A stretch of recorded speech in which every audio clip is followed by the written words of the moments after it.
Hi, my name is Samantha, and I accidentally went viral recently for calling out Matt Rife.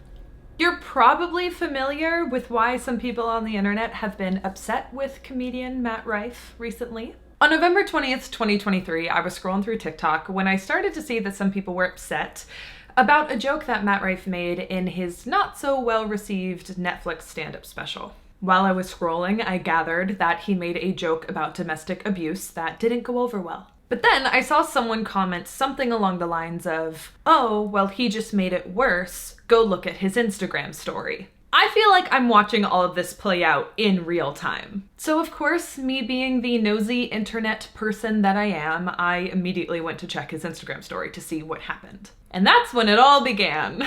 I decided to impulsively make this TikTok. I'm sorry, did you see Matt Rife's Instagram story? I'm never one to throw my hat in the ring to talk about celebrities in this way, but oh my god.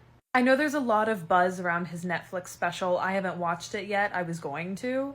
But apparently there are a few jokes in there that people are getting offended by or upset about, and in response he posted this. "If you've ever been offended by a joke I've told, here's a link to my official apology." And the link is to special needs helmets. I'm not making this up. This is still on his story. If he was upset that people were offended by his jokes, he could have just not said something.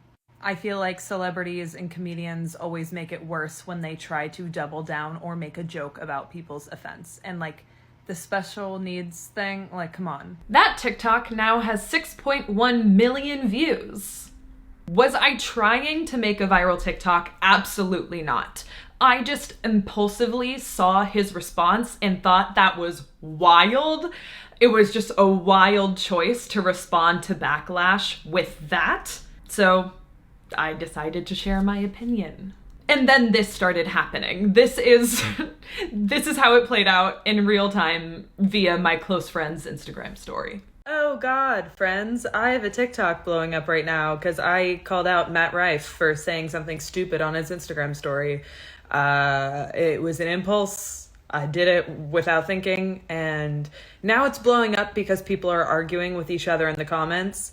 I really panicked for a second because I thought I was about to get bullied on the internet, but everyone in the comments is just talking. They're all just yelling at each other. Not on my bingo card for the day though, so I don't want to delete it because it's a good point.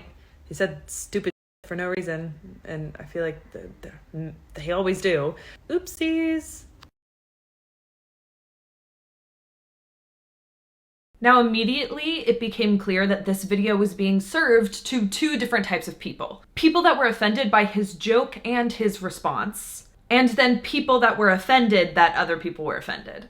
What I'm about to say might come as a surprise to a lot of the people who were calling me a snowflake and blaming me for cancel culture, but my point of making that video actually wasn't to claim that that special needs joke was the most offensive thing I've ever seen. My main point was just that it was a bad PR move, and also just 2011 13-year-old boy humor, but I guess comedy is subjective.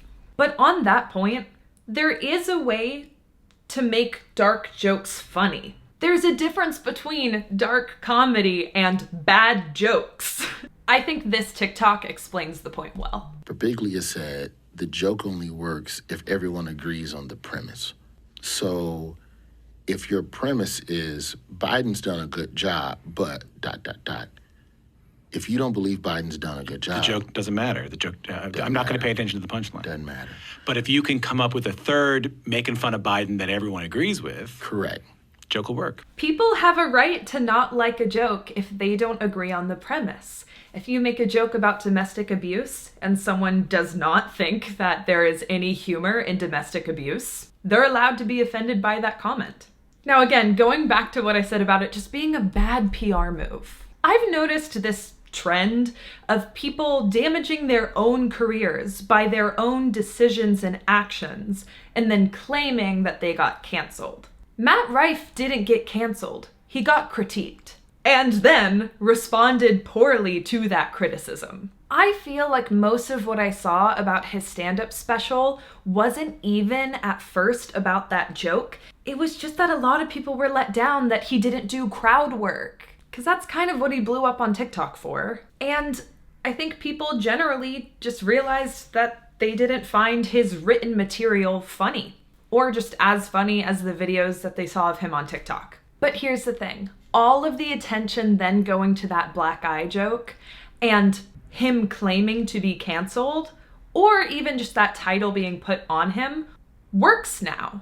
Claiming to be canceled works for people now. Now, you're a comedian and you got canceled for a domestic assault joke. And then in response to that, instead of apologizing like a good boy, you put up a joke ad site about special needs helmets to protect the people who are offended by you. And now, to get yourself out of trouble, you're going to come on my podcast. I never That's said your that. plan. I was hoping it would make things way worse. And I'm hoping we can drive sales to that very real website about the helmets. There are people that are so anti-cancel culture that they will now go out of their way to support anyone who claims to be canceled or a victim of the woke culture. And you can absolutely see that in the comments of the TikTok that I made. I'm crying. Thanks so much for showing me this. He just rose in my top comedians. That's a win response. I love it. That's amazing. He had the perfect response. Was already a fan, now I'm a huge fan. If anyone has watched any of his stuff, you know he touches subjects a lot of comedians don't.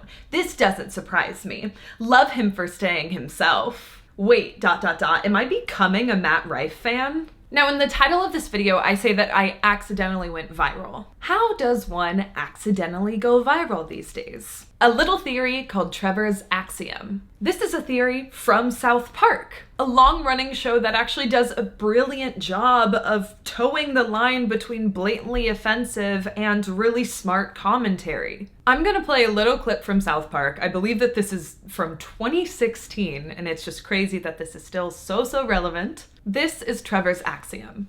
Trevor's axiom is a well-known equation in online trolling. Look, person A trolls person B, but it's not about person B.